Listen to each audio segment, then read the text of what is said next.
Assalamualaikum warahmatullahi wabarakatuh. Kembali lagi dengan saya di Net Official. Kali ini saya akan memberikan contoh soal dan pembahasan P3K tentang BBLR.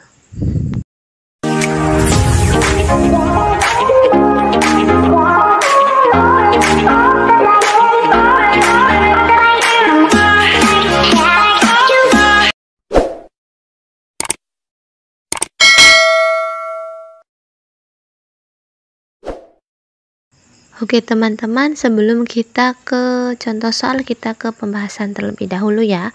Bayi berat lahir rendah adalah bayi dengan berat lahir kurang dari 2500 gram tanpa memandang masa gestasi. Paham ya? Jadi BBLR itu berat badannya kurang 2500 gram tanpa memandang gestasi ya teman-teman. Oke, kita ke pembahasan selanjutnya. Bayi berat lahir rendah atau BBLR berdasarkan batasan berat badan dapat dibagi menjadi 3, yaitu yang pertama, BBLR adalah bayi dengan berat lahir antara 1500 gram sampai dengan 2500 gram. Lalu bayi berat lahir sangat rendah atau BBLSR adalah bayi dengan berat lahir antara 1000 gram sampai kurang dari 1500 gram. Lalu yang terakhir, bayi berat lahir amat sangat rendah atau BBLASR adalah bayi dengan berat lahir kurang dari 1000 gram. Paham ya teman-teman? Oke, next kita ke pembahasan selanjutnya ya.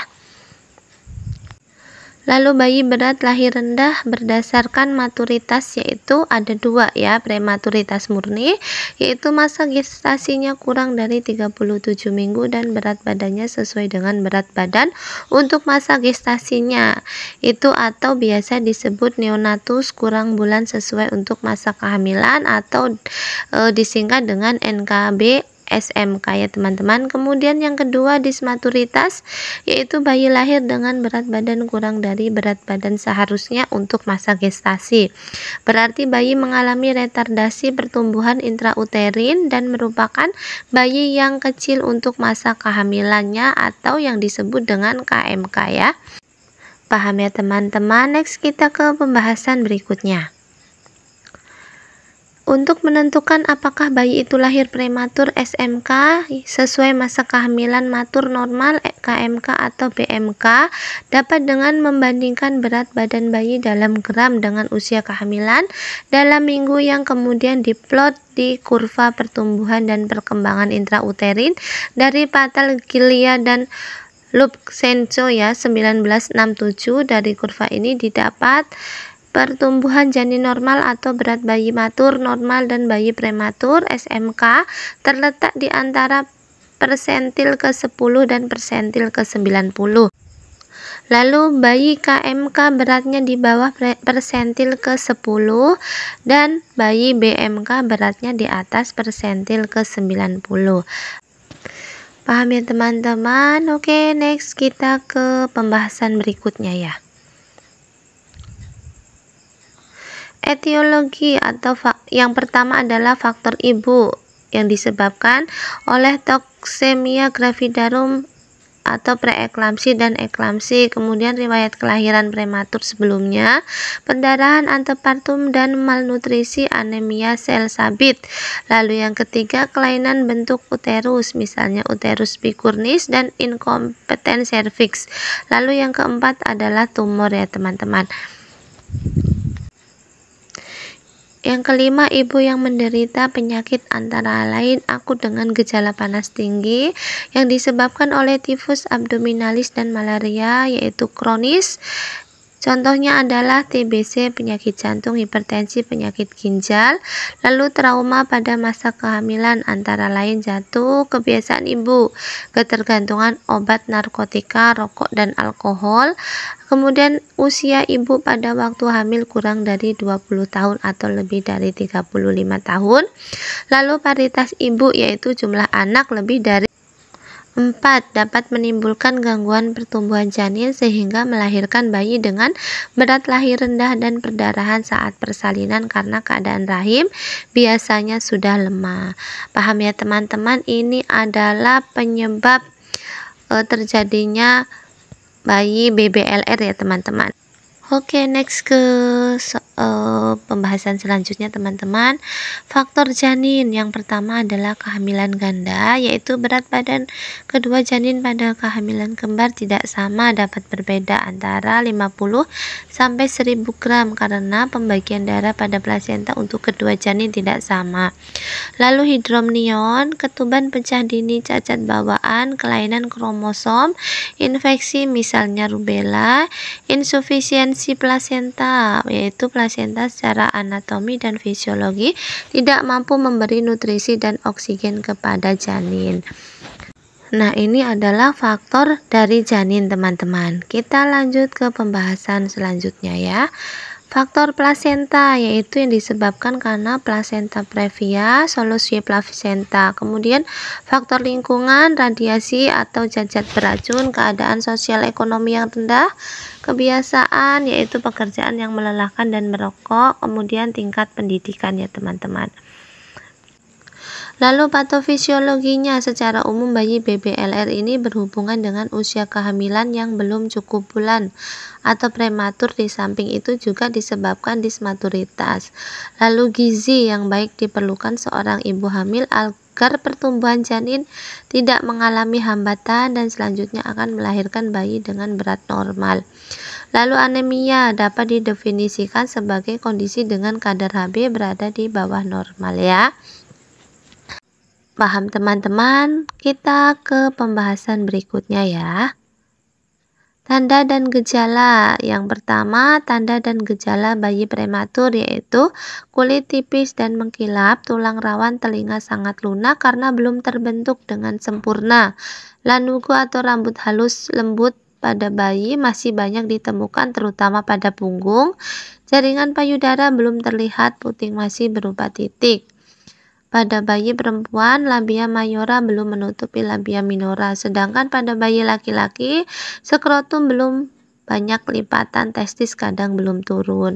Raja telapak kaki kurang dari sepertiga bagian belum terbentuk, kadang disertai dengan pernapasan tidak teratur, aktivitas dan tangisnya lemah, refleks menghisap dan menelan tidak efektif atau lemah.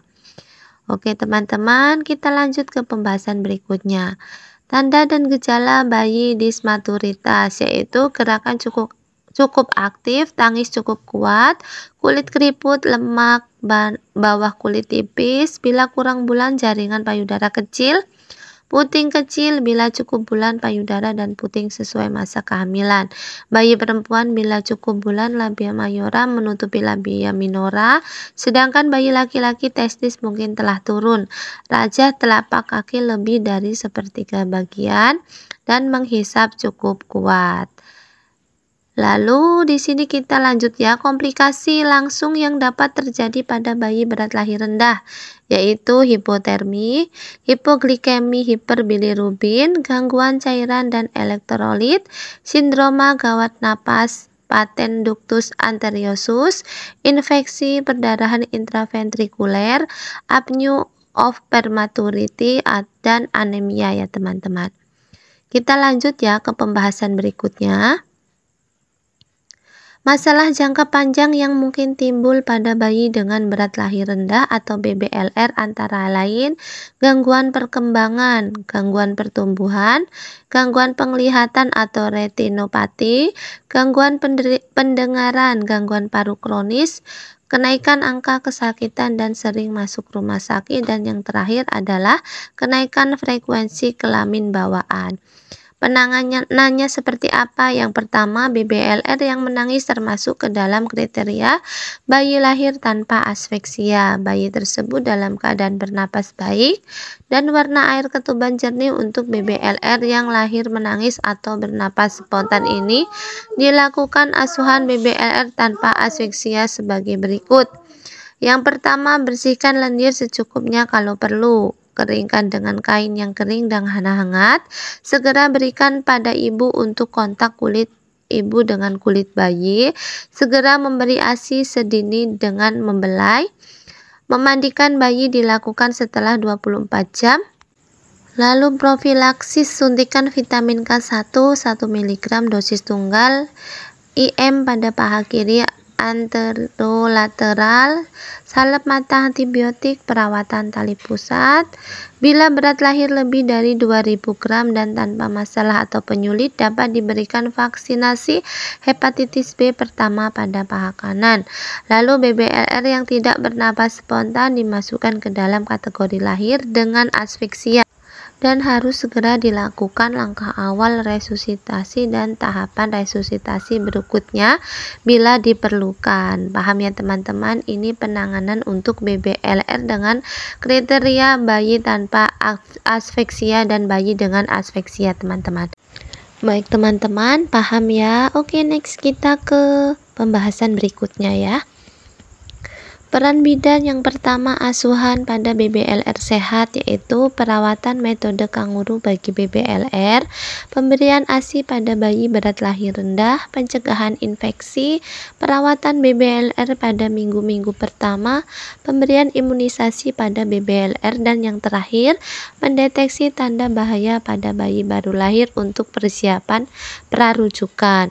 Kemudian yang kedua, asuhan pada BBLR sakit. Yang pertama, asuhan hipotermi, asuhan infeksi, asuhan ikterus neonatorum, asuhan BBLR dengan gangguan minum dan masalah pemberian ASI, asuhan kejang, asuhan spasme, asuhan gangguan saluran cerna, asuhan diare, dan asuhan kelainan bawaan. Lalu yang ketiga, asuhan prarujukan BBLR. Yang keempat, asuhan pasca perawatan BBLR, dan kelima, pemantauan tumbuh kembang BBLR. Paham ya teman-teman, ini pembahasan tentang BBLR ya. Oke, kita ke contoh soal ya teman-teman. Soal yang pertama yaitu seorang bayi lahir spontan 1 jam yang lalu di ruangan VK, ditolong oleh dokter aktif, berat badan 2400 gram, panjang badan 48 cm, kemudian respirasi 40 kali per menit, aktif menangis, warna kulit merah dengan usia kehamilan saat lahir 36 minggu. Dari hasil pemeriksaan tidak ditemukan kelainan. Pertanyaannya, kategori apakah bayi tersebut? A. Matur, B. Dismatur, C. Prematur, D. Sirotinus, atau E. Postmatur. Silakan teman-teman jawab sebelum kita ke pembahasan ya. Oke, jawaban yang tepat adalah yang C, yaitu prematur. Prematur adalah kelahiran yang terjadi sebelum minggu ke-37 atau lebih awal dari hari perkiraan lahir. Kondisi ini terjadi ketika kontraksi rahim mengakibatkan terbukanya leher rahim atau serviks sehingga membuat janin memasuki jalan lahir. Paham ya teman-teman? Kita ke soal nomor 2. Oke, soal nomor 2 teman-teman. Seorang bayi perempuan lahir spontan 1 jam yang lalu ditolong dokter di ruangan VK.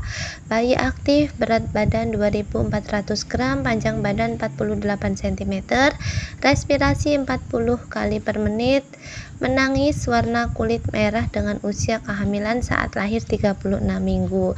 Dari hasil pemeriksaan tidak ditemukan kelainan. Pertanyaannya, apakah kebutuhan yang segera diberikan? Yang pertama, pemberian pendamping ASI, C. pemberian cairan NaCl, C. pemberian larutan gula, D. pemberian ASI sesegera mungkin, atau E. pemberian cairan infus dextrose.